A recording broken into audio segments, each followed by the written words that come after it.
ओम नमो नारायणा। स्वागत है आपका दुर्गा सप्तशती अध्याय चौथा में। चौथा अध्याय में इंद्रादि देवताओं द्वारा देवी की स्तुति की हुई है। देवी ने जब पराक्रमी दुरात्मा महिषासुर को मार गिराया और असुरों की सेना को मार दिया, तब इंद्रादि समस्त देवता अपने सिर तथा शरीर को झुकाकर भगवती की स्तुति करने लगे। जिस देवी ने अपनी शक्ति से यह जगत व्याप्त किया है और जो संपूर्ण देवताओं तथा महर्षियों की पूजनीय है, उस अंबिका को हम भक्ति पूर्वक नमस्कार करते हैं। वह हम सब कल्याण करे। जिस अतुल प्रभाव और बल का वर्णन भगवान विष्णु, शंकर और ब्रह्मा जी भी नहीं कर सके, वही चंडिका देवी इस संपूर्ण जगत का पालन करे और अशुभ भय का नाश करे। पुण्यात्माओं के घरों में तुम स्वयं लक्ष्मी रूप हो और पापियों के घरों में तुम अलक्ष्मी रूप हो, और सत्कुल में उत्पन्न होने वालों के लिए तुम लज्जा रूप होकर उनके घरों में निवास करती हो। हम दुर्गा भगवती को नमस्कार करते हैं। हे देवी, इस विश्व का पालन करो। हे देवी, हम तुम्हारे अचिंत्य रूप का किस प्रकार वर्णन करें। असुरों का नाश करने वाली भारी पराक्रम तथा समस्त देवताओं और दैत्यों के विषय में जो तुम्हारे पवित्र चरित्र है, उनका हम किस प्रकार वर्णन करें। हे देवी, त्रिगुणात्मिका होने पर भी तुम संपूर्ण जगत की उत्पत्ति का कारण हो।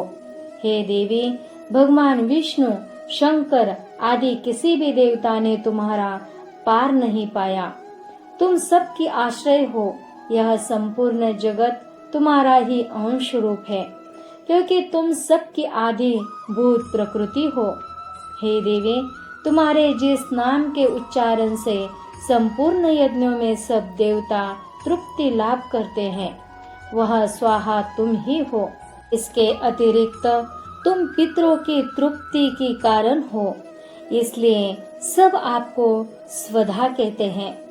हे देवी, वह विद्या जो मोक्ष को देने वाली है, जो अचिंत्य महाज्ञान स्वरूपा है, तत्वों के सार को वश में करने वाले, संपूर्ण दोषों को दूर करने वाले, मोक्ष की इच्छा वाले मुनिजन जिसका अभ्यास करते हैं, वह तुम ही हो। तुम वाणी रूप हो और दोष रहित ऋग तथा यजुर्वेदों की एवं उदगीत और सुंदर पदों के पाठ वाले सामवेद की आश्रय रूप हो। तुम भगवती हो। इस विश्व की उत्पत्ति एवं पालन के लिए तुम वार्ता के रूप में प्रकट हुई हो, और तुम संपूर्ण संसार की पीड़ा हरने वाली हो। हे देवी, जिससे सारे शास्त्रों को जाना जाता है, वह मेधा शक्ति तुम ही हो, और दुर्गम भवसागर से पार करने वाली नौका भी तुम ही हो। लक्ष्मी रूप से विष्णु भगवान के हृदय में निवास करने वाली और भगवान महादेव द्वारा सम्मानित गौरी देवी भी तुम ही हो। मंद मुस्कान वाले निर्मल पूर्ण चंद बिंब के समान और उत्तम सुवर्ण की मनोहर कांति से कामनीय तुम्हारे मुख को देखकर भी महिषासुर क्रोध में भर गया। यह बड़े आश्चर्य की बात है।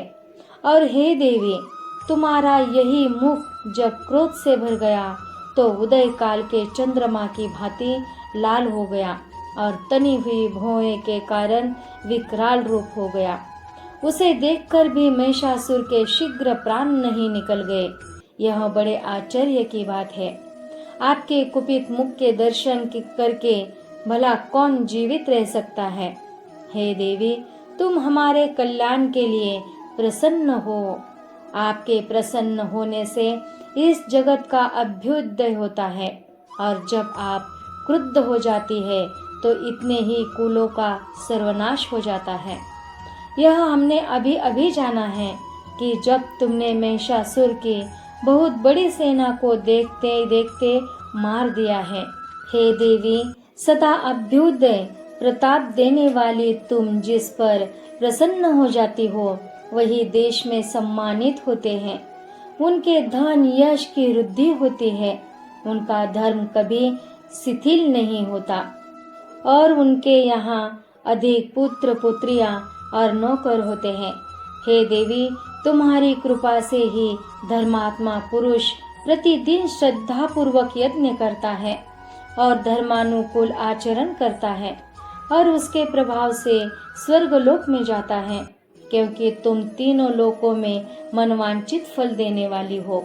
हे माँ दुर्गे, तुम स्मरण करने पर संपूर्ण जीवों के भय नष्ट कर देती हो और स्थित चित्त वालों के द्वारा चिंतन करने पर उन्हें और अत्यंत मंगल देती हो। हे दारिद्र्य दुख नाशिनी देवी, तुम्हारे सिवा दूसरा कौन है? तुम्हारा चित्त सदा दूसरों के उपकार में लगा रहता है। हे देवी, तुम शत्रुओं के इसीलिए मारती हो कि उनके मारने से दूसरों को सुख मिलता है। वह चाहे नरक में जाने के लिए चिरकाल तक पाप करते रहे हो, किंतु तुम्हारे साथ युद्ध करके सीधे स्वर्ग को जाए, इसीलिए तुम उनका वध करती हो। हे देवी, क्या तुम दृष्टिपात मात्र से समस्त असुरों को भस्म नहीं कर सकती? अवश्य ही कर सकती हो, किंतु तुम्हारा शत्रुओं के शस्त्रों द्वारा मारना इसलिए है कि शस्त्रों के द्वारा मरकर वे स्वर्ग को जावे। इस तरह से हे देवी, उन शत्रुओं के प्रति भी तुम्हारा विचार उत्तम है। हे देवी, तुम्हारे उग्र खड्ग की चमक से और त्रिशूल की नोक की कांति की किरणों से असुरों की आंखें फूट नहीं गई। उसका कारण यह था कि वे किरणों से शोभायमान तुम्हारे चंद्रमा के समान आनंद प्रदान करने वाले सुंदर मुख को देख रहे थे। हे देवी, तुम्हारा शील बुरे वृत्तांत को दूर करने वाला है और सबसे अधिक तुम्हारा रूप है जो न तो कभी चिंतन में आ सकता है और न जिसकी दूसरों से कभी तुलना भी हो सकती है। तुम्हारा बल व पराक्रम शत्रुओं को नाश करने वाला है। इस तरह तुमने शत्रुओं पर भी दया प्रकट की है। हे देवी, तुम्हारे बल की किसके साथ बराबरी की जा सकती है, तथा शत्रुओं को भय देने वाला इतना सुंदर रूप भी और किसका है। हृदय में कृपा और युद्ध में निष्ठुरता, यह दोनों बातें तीनों लोकों में केवल तुम्ही में देखने में आई है। हे माता, युद्ध भूमि में शत्रुओं को मारकर तुमने उन्हें स्वर्गलोक में पहुंचाया है। इस तरह तीनों लोकों की तुमने रक्षा की है तथा उन उन्मत्त असुरों से जो हमें भय था उसको भी तुमने दूर किया है। तुमको हमारा नमस्कार है। हे देवी, तुम शूल तथा खड्ग से हमारी रक्षा करो तथा घंटे की ध्वनि और धनुष्य की टंकोर से भी हमारी रक्षा करो। हे चंडिके, आप अपने शूल को घुमाकर पूर्व पश्चिम उत्तर तथा दक्षिण दिशा में हमारी रक्षा करो।